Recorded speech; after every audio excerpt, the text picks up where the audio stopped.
Assalomu alaykum. Efirda Rekord.uz sahifasi hamda boshlovchingiz Abduvali Beg'amov. Bugun ham O'zbekistondagi yana bir rekordga to'xtalib o'tamiz.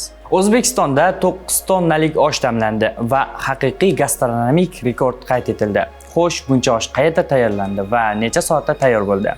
Hozir hammasini batafsil aytib beraman.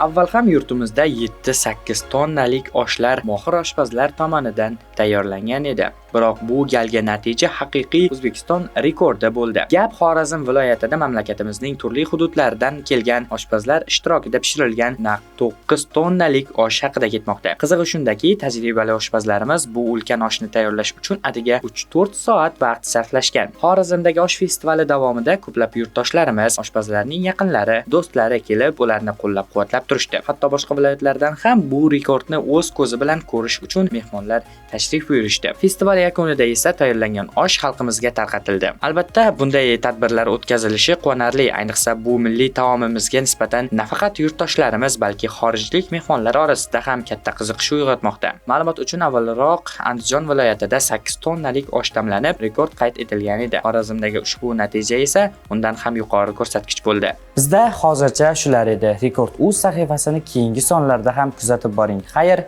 salomat bo'ling.